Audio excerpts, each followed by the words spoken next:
Hi, Mary Alice back here with Change Your Aim, Change Your Life.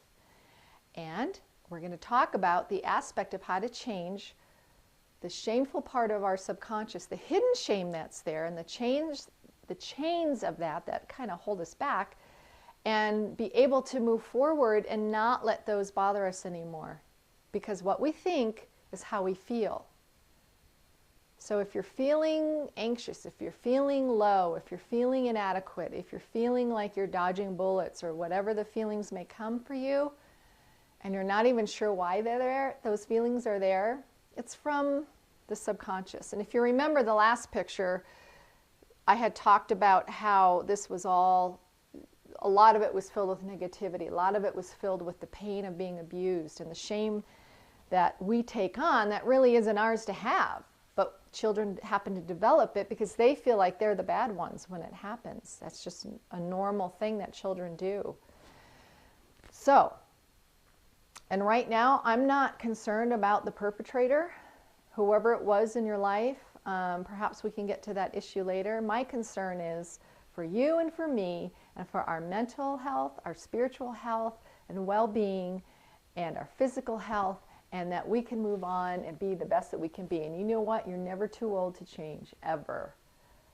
So, we're going to get started. Up here I have the heart/spirit, because I think this is where we, you know, our hearts, especially as women, we radiate the love and to be a light and to shine. And we do that by renewing our minds. And I know in the New Testament, for those of you who are Christian, you know, it talks about the renewing of our mind. Well, what does that mean? The renewing of our mind, it's spiritually based, because we have to understand unconditional love of God, and that's what I believe. And once that's established, and we know that we're forgiven for any, you know, because sometimes our, as we heard me talk about the coping mechanisms as children that we develop, and we have to and we need to for, you know, a mental survival in a way, or even a physical survival. But as we grow into adulthood, those coping mechanisms don't serve us anymore. In fact, they get us into trouble a lot of times. They can mess up our relationships because of severe insecurity and anger issues and blame issues, or perhaps self-medicating the pain and becoming addicted to medications or alcohol. I mean, these are all scenarios that can come up. Again, general statements, but all plausible explanations for our coping mechanisms as adults. We don't need them anymore. They helped us as children, but as adults, they mess us up. And they hide us. They hide who we really are, because we're afraid to be vulnerable, aren't we? We're kind of afraid. We don't want to be that vulnerable. We've given up being understanding sexuality as a wonderful thing, a gift that we have, and it might hurt our relationships because some of us have been sexually abused, or even physical abuse. We're afraid to be touched. Or maybe the opposite happens and you become very promiscuous. It's all in the balance. It's all because of the reaction of the past. And we are not our past. We don't have to live there anymore. We do not have to live here anymore.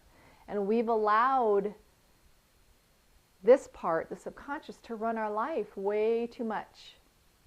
And this is what I want to talk about, how to change it. Remember I talked about the vortex of hidden shame and how it seeps into every aspect of our life, of our belief systems, and who we are, what we think about ourselves, about the world, about other people, or, you know, our judgments, our criticisms. We can get rid of this hidden shame, and it does take work. And I believe when we get rid of the shame, our aim in life gets higher. And this is what I want to talk about, is our aim. When we come into the world, we have this bright, shining aim. I mean, you watch little kids and toddlers, they're fun, they have a good time, they have no fears, and they run around, and they pretend, and they're flying, and they're Superman, or they're Supergirl, or whatever they want to be. Nurses, doctors, firemen, ballerinas, it doesn't matter, astronauts, it doesn't matter. They have these great ideas and ideals and this freedom to dream. And somewhere along the way, so many of us lose the capability of dreaming big for ourselves. And to me, that is a catastrophe. We need to dream. We need to dream. We need to dream big for ourselves. We have that capability. God gave it to us. We have the capability of imagination and dreaming big. Think about the people who really had big dreams. Walt Disney. From a little mouse cartoon, look what's developed. For someone thinking about outer space, we've made it to the moon and back, and now we have rockets out, way out into the universe, bringing back pictures. Someone thought of that.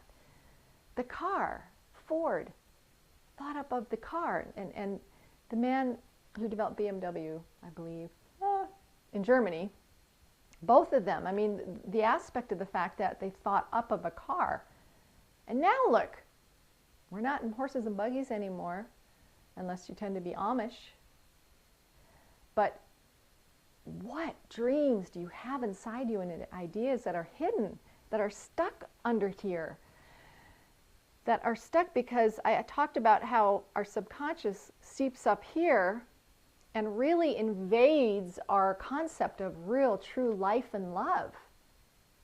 It interferes with our dreaming. We're afraid to dream. We're afraid to share those dreams and pretend, as children do. That's God-given. We want that in our lives. I know I've worked hard to get that back in my life. I lost it for a long time. And I'm so glad to have that back in my life. And I want that for you if you've lost it. Just think what's here. Just think. I'm excited for you. So we come into this world with this high aim and high energy and fun-loving and have these great times of dreaming and pretending. Well, what happens is as life goes on, and remember I shared with you about some families and some pain and some hurt that over an extended period of time where it's repetitive over and over and over, it seeps down into our essence of our spirit and our heart, and that weighs down the aim. Instead of coming up here, it goes back down. It goes down here, and it's squashed from inner shame, from low self-esteem, from feeling not good enough. Because even if the people around you tease you, bully you, abuse you, as a child, that's who you think you are. You don't amount to anything. Well, you do, and you matter, and you're worth it, and this is why I do this work. Because you need to know that from the bottom of my heart. And if you don't believe it right now, I believe it for you. So what we're going to do is work on lifting that shame and that inner pain, that low self-esteem, the pain of the past, because you are not your past, but we've allowed unconsciously for our past to control us. You are who you are right now in this minute, and you can be whoever you want to be, and you can change and make life the best you can for yourself.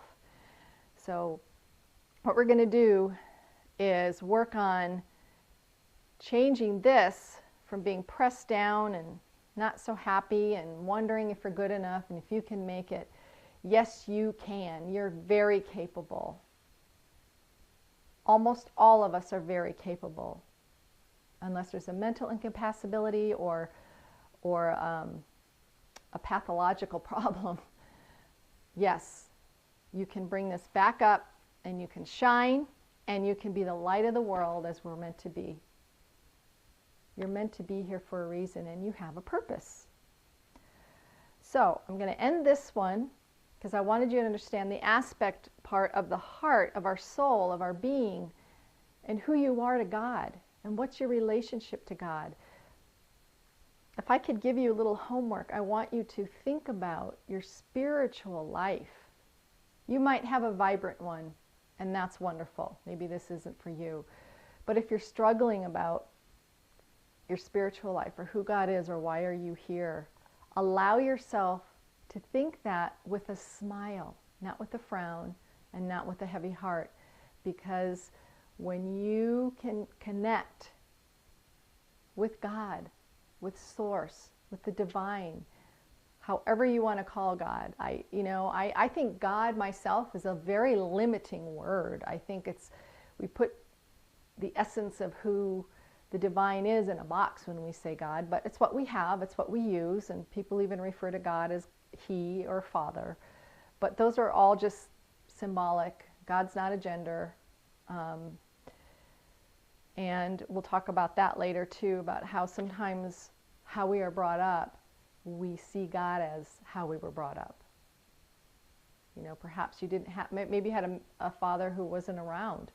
Maybe you had a father who was around but not involved. Maybe you had a father who was very abusive. And we tend to take the essence of that relationship, or lack of, with our father and put it on God. And that's a heaviness we feel. And that's something to think about. So think about your relationships. Sit quietly. Take a deep breath.